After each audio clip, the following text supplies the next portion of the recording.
ঢাকা শহরে কয়েকটি সেবা কেন্দ্রের মাধ্যমে শুরু হয়েছে। প্রশিক্ষণপ্রাপ্ত স্থানীয় তরুণ উদ্যোক্তারা নাগরিক সেবা কেন্দ্র থেকে সাধারণ নাগরিকদের এনআইডি, পাসপোর্ট, লাইসেন্স, পুলিশের কাছে জিডি করা, কর ফাইলিং করা সহ বিভিন্ন সরকারি ডিজিটাল সেবা দেবেন। এর ফলে দালাল চক্রের খপ্পর থেকে মুক্তি পাওয়া যাবে, নানা রকম হয়রানি ও ভোগান্তি কমবে বলে আমরা আশাবাদী। এই প্রজেক্ট শূন্য বাজেটে আমরা শুরু করেছি। দেশের বিদ্যমান অব্যবহৃত সম্পদ ব্যবহার করেই সামনে এগিয়ে চলা সম্ভব, এটাই আমরা বাস্তবে করে দেখার চেষ্টা করছি। আমাদের চেষ্টা হচ্ছে প্রতিটি মন্ত্রণালয় থেকে যতগুলি সেবা এর আওতায় আনা যায় সবগুলোকে নিয়ে আসা। আমরা চেষ্টা করছি যাতে শিশু জন্মগ্রহণ করা মাত্রই তার জন্ম সনদ পেয়ে যায়, ওটাই হবে তার নাগরিক স্বীকৃতি এবং রাষ্ট্র কর্তৃক তার দায়িত্ব গ্রহণের অঙ্গীকার। ওইখান থেকেই যাবতীয় সকল সনদ সে তার নাগরিক অধিকার হিসেবে ক্রমাগতভাবে সম্মানের সঙ্গে পেতে থাকবে। এক অফিস থেকে আরেক অফিসে তার দৌড়াতে হবে না, দালালের পেছনে মাসের পর মাস ঘুরতে হবে না।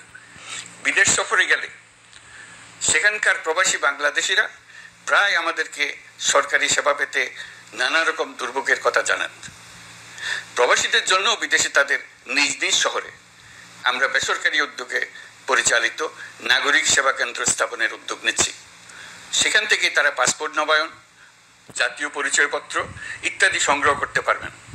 এগুলো কঠিন কাজ, এগুলোকে কঠিন করা হয়েছে, কিন্তু এখন সরকারের অভ্যন্তরে সাহসী ও উদ্যোগী সিনিয়র সচিব এবং ডিজিদের সহযোগিতায় অন্তর্বর্তী সরকারের মেয়াদকালে আমরা এটা সমাপ্ত করতে বদ্ধপরিকর।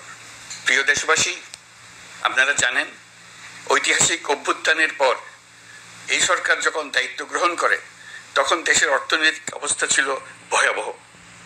ভয়ঙ্করভাবে যুদ্ধবিধ্বস্ত দেশের অর্থনীতিও এতটা খারাপ থাকে না যতটা খারাপ করে দিয়েছে 16 বছরের লাগামহীন লুটপাটতন্ত্র। আশার বিষয় হচ্ছে শুধু ব্যাংক নয়, প্রত্যেকটি আর্থিক প্রতিষ্ঠান এখন ঘুরে দাঁড়িয়েছে। জনগণের আমানত এখন নিরাপদ। অর্থনীতির অধিকাংশ সূচক ইতিবাচক ধারায় ফিরে এসছে। আমাদের অর্থনীতির ইতিবাচক ধারা বিদেশি বিনিয়োগকারীদেরকেও আকৃষ্ট করছে। বৈদেশিক মুদ্রার রিজার্ভ শূন্যে নেমে যাওয়ার ভয়ে পতিত সরকার বিদেশি ব্যবসায়ীদের আয় নিজ দেশে নিতে দিচ্ছিল না। আমরা সেটা নিরসন করেছি। বৈদেশিক মুদ্রার রিজার্ভকে ইতিবাচক অবস্থায় নিয়ে আসতে পেরেছি। এই অর্থ বছরে আমরা চেষ্টা করেছি এমন একটি বাজেট দিতে যা সত্যিকার অর্থে জনকল্যাণমুখী হয়। দেশের ইতিহাসে প্রথমবারের মতো একটি বাজেট তার আগের বছরের চেয়ে ছোট হয়েছে। প্রবৃদ্ধি কেন্দ্রিক ধারণা থেকে সরে এসে আমরা চেষ্টা করেছি সামগ্রিক উন্নয়নের ধারণায় জোর দিতে। এই বাজেট প্রথাগত ভৌত অবকাঠামো তৈরির খতিয়ান নয়। এই বাজেটে প্রাধান্য দেওয়া হয়েছে মানুষকে। নজরদারি বৃদ্ধির ফলে রপ্তানি আয় বেড়েছে। অর্থনীতির দুঃসময়ে আমাদের প্রবাসী ভাই বোনেরা রেমিটেন্স যোদ্ধা হিসেবে এগিয়ে এসছেন, যার ফলে রেমিটেন্স প্রবাহ উল্লেখযোগ্যভাবে বৃদ্ধি পেয়েছে। আমি জাতির পক্ষ থেকে সকল রেমিটেন্স যোদ্ধাকে কৃতজ্ঞতা জানাচ্ছি। স্বৈরাচারী সরকারের পতনের পর অর্থ পাচার রোধে কঠিন পদক্ষেপ নিয়েছে অন্তর্বর্তী সরকার। এছাড়া পুরনো আমদানির দায় পরিশোধ হওয়ায় বৈদেশিক মুদ্রার রিজার্ভের উপরও চাপও কমেছে। রাজস্ব আদায় বাড়ানোর জন্য পূর্ব ঘোষণা অনুযায়ী জাতীয় রাজস্ব বোর্ড NBR ভেঙে অর্থ মন্ত্রণালয়ের অধীনে রাজস্ব নীতি বিভাগ এবং রাজস্ব ব্যবস্থাপনা বিভাগ নামে দুটি স্বতন্ত্র বিভাগ প্রতিষ্ঠা করা হয়েছে। এটি একটি বড় কাঠামোগত সংস্কার। এই সিদ্ধান্তের ফলে বিশাল আকারের দুর্নীতি কমবে, রাজস্ব ব্যবস্থার দক্ষতা বাড়বে, স্বার্থের দ্বন্দ্ব কমবে এবং রাজস্ব আহরণের আওতা সম্প্রসারিত হবে। অর্থনীতি সহ বিগত মাসগুলোতে সরকারের প্রত্যেকটি মন্ত্রণালয় ছোট বড় বহু সংস্কারের উদ্যোগ নিয়েছে। মোট 54টি মন্ত্রণালয়ে 1000-এর উপরে সংস্কার ও উন্নয়ন সংক্রান্ত পদক্ষেপ নেওয়া হয়েছে। এর পাশাপাশি আমরা যে সংস্কার কমিশন করেছিলাম তাদের সুপারিশের মধ্য থেকে আশু করণীয় সুপারিশগুলো দ্রুত বাস্তবায়নের জন্য মন্ত্রণালয়গুলো কাজ করে যাচ্ছে। মে মাস পর্যন্ত বিভিন্ন সংস্কার কমিশন থেকে প্রাপ্ত সুপারিশের ভিত্তিতে 54টি মন্ত্রণালয়ে 129টি সুপারিশ বাস্তবায়ন করা হয়েছে। এই সকল সংস্কার কাজের মধ্যে কয়েকটি চুম্বক অংশ আজ আপনাদের সামনে তুলে ধরতে চাই। আইন ও বিচার বিভাগ মোট 33টি গুরুত্বপূর্ণ সুপারিশ ইতিমধ্যে বাস্তবায়ন করেছে। এর মধ্যে উল্লেখযোগ্য হলো ইন্টারন্যাশনাল ক্রাইমস ট্রাইব্যুনাল অ্যাক্ট 1973 সংশোধন ও পুনর্গঠন করে আইনটি আন্তর্জাতিক মানের সাথে সামঞ্জস্যপূর্ণ করা। বিচার বিভাগীয় সংস্কার কমিশনের প্রস্তাব অনুযায়ী সুপ্রিম কোর্ট বিচারক নিয়োগ অধ্যাদেশ 2025 প্রণয়ন ও জারি করা হয়েছে। এর অধীনে প্রথমবারের মতো বাংলাদেশের ইতিহাসে গণবিজ্ঞপ্তির মাধ্যমে সুপ্রিম কোর্টে বিচারক নিয়োগের সুযোগ তৈরি হয়েছে। দেওয়ানি কার্যবিধির সংশোধন করা হয়েছে, যার ফলে এখন বাদীকে আর দিনের পর দিন সশরীরে আদালতে যেতে হবে না। এক একটি দেওয়ানি মামলা নিষ্পত্তি হতে আগে যত সময় লাগতো, এই সংশোধনের ফলে সময়সীমা অর্ধেকে কমিয়ে আনা সম্ভব হবে বলে আমরা মনে করছি। দেশের 1000-এর বেশি অবকাঠামো এবং প্রতিষ্ঠানের নাম পলাতক প্রধানমন্ত্রীর বাবা, মা, ভাই, বোন, আত্মীয় স্বজনের নামে প্রতিষ্ঠিত করা হয়েছিল। তার মধ্যে ছিল সেনানিবাস, বিমান ঘাঁটি, নৌবাহিনীর জাহাজ, মেগা সেতু, সড়ক, স্থাপনা, স্কুল, কলেজ, বিশ্ববিদ্যালয়, হাসপাতাল, গবেষণা কেন্দ্র, আরো বহু কিছু। এগুলো সব নাম পরিবর্তন করা হয়েছে।